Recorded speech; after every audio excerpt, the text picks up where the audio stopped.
Hay momentos, ¿verdad?, que marcan un antes y un después, y pocos tan potentes como la división del mar. Hoy vamos a meternos de lleno en esa historia, pero no como si fuera un cuento antiguo, sino como lo que es, un mapa. Un mapa para un viaje que, en el fondo, recorremos todos, el viaje que va del miedo al canto. Y es que aquí está la clave, justo en esta frase. Porque al final esta historia no va solo de lo que pasó hace miles de años, va de lo que nos pasa a nosotros, por dentro. Es como un espejo de nuestras propias luchas, de cómo nos enfrentamos a esos muros que parecen imposibles de derribar. Venga, pues vamos a ello. La historia arranca con una decisión bastante extraña, la verdad. Justo cuando los israelitas por fin son libres, Dios no los lleva por el camino que todo el mundo esperaría. Mirad, aquí se ve perfectamente.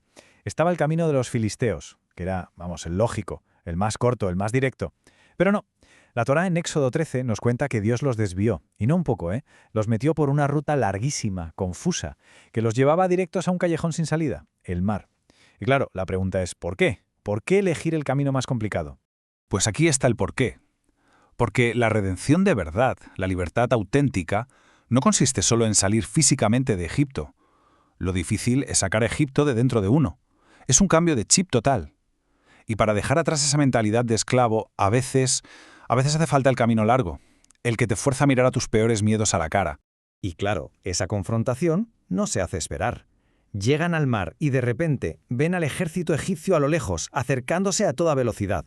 El pánico es total. Y es que, aunque sus cuerpos ya eran libres, su mente seguía encadenada. Esta pregunta es que lo dice todo. Es el grito de la desesperación más absoluta. Fijaos, en el momento de mayor presión, ¿qué es lo primero que se les ocurre? Querer volver. Prefieren la esclavitud que ya conocen a una libertad que no entienden. El miedo es tan paralizante que solo ven una salida, la muerte. Y entonces llega el punto de inflexión. La respuesta de Moshe va en contra de todo instinto humano, totalmente. No les dice, luchad, ni corred, no. Les dice, quedaos quietos. Y esto es fascinante. La orden es, no luches, no huyas, no vuelvas atrás. Simplemente mantente firme. Porque a veces, y esto es clave, el mayor acto de fe no es hacer algo, sino todo lo contrario. Es confiar. Es entender que hay momentos en los que la solución no está en nuestras manos. La solución es dejar espacio, confiar y permitir que algo más grande tome el control. Y es justo ahí, en ese instante de rendición total, cuando ocurre lo imposible. Pero ojo, no estamos hablando solo de un milagro físico, de que se abre el agua. Es algo más profundo, es la propia realidad la que se transforma. Y aquí está la gran lección. Aquello que parecía un obstáculo insalvable se convierte en una puerta. Lo que parecía el final del camino es en realidad el comienzo de todo.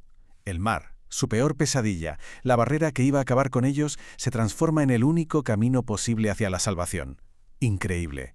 Una vez que han cruzado, una vez que han visto cómo sus perseguidores han sido derrotados, pasa algo que no había pasado antes. Algo totalmente nuevo. Por primera vez, todo el pueblo, como uno solo, encuentra su voz. Fijaos en esta secuencia, es muy importante. Empiezan en la esclavitud de Egipto, pasan a la confusión del desierto, llegan a la rendición total frente al mar. Y solo entonces, después de todo eso, llega el canto, la transformación. Es curioso, ¿no? No cantaron cuando salieron de Egipto, ni con ninguna de las plagas. Cantaron después de cruzar el mar. Porque ese canto no es solo alegría, es la prueba de un cambio interno brutal. Un cambio que solo podían hacer después de haber tocado fondo y haberse rendido a la fe. Y es el canto del mar el que pone palabras a esta nueva realidad. Y ojo a la letra, porque es muy específica. No dicen algo como, el Señor nos ha dado la salvación. No. Es mucho más íntimo, mucho más profundo que eso. Lo que dicen es que Él se convierte en la salvación. Ya no es algo externo, algo que te dan. Pasa a ser la salvación en sí misma. Se convierte en la propia experiencia. Algo que se vive, que se siente en la piel. Y al final, se convierte en el mismísimo canto. Pasa a ser parte de lo que son, de su identidad. Es la canción que ahora llevan dentro. Ahora sí, la redención ya no es algo que pasó, es algo que son. Claro, una transformación de este calibre no es cosa de un día y ya está. La historia nos enseña que esto hay que vivirlo, hay que mantenerlo día a día. Y por eso mismo, más adelante, en el libro de Números, se habla de ofrendas diarias ligadas a este momento. Es como un recordatorio constante. A ver, la libertad es un regalo que se recibe una vez, sí, Pero la devoción, la forma en que respondemos a esa libertad, eso es algo de todos los días. No se trata solo de celebrar un día al año, se trata de vivir de acuerdo a esa redención. Y que nadie piense que esto fue cosa de una sola vez y se acabó. Siglos más tarde, el propio rey David, en uno de sus salmos, utiliza palabras que son un eco directo del canto del mar. Y esto nos enseña una verdad que no caduca.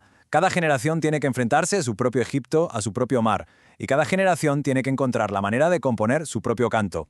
Y justo al final, después de toda esta intensidad, de la persecución, del mar, la historia nos da una última revelación. Una más tranquila, quizá, pero igual de potente. Dios se presenta a sí mismo como el sanador. Porque claro, una cosa es salir de Egipto y otra muy distinta es sanar las heridas que te deja la esclavitud, sanar el miedo, sanar el alma. La redención, para ser completa, necesita también de la sanación. Así que, al final, toda esta historia nos interpela directamente.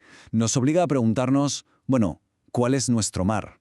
¿En qué momentos de la vida nos hemos sentido así, atrapados entre la espada y la pared, con ese miedo que te impide avanzar y esa tentación a la vez de volver a lo de antes, a lo conocido, aunque nos hiciera daño?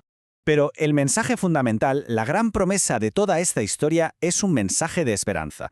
Y es este: aunque el camino no tenga ningún sentido, aunque la presión sea insoportable, el mar se abrirá.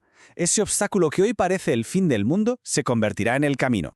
Y con esto terminamos. La idea es que este relato tan antiguo nos sirva de inspiración, que no seamos solo gente que recuerda una historia de liberación lejana, sino gente que la vive, que la hace suya cada día. Que caminemos nuestro propio camino, que vivamos nuestra devoción y que al final encontremos y cantemos nuestro propio canto.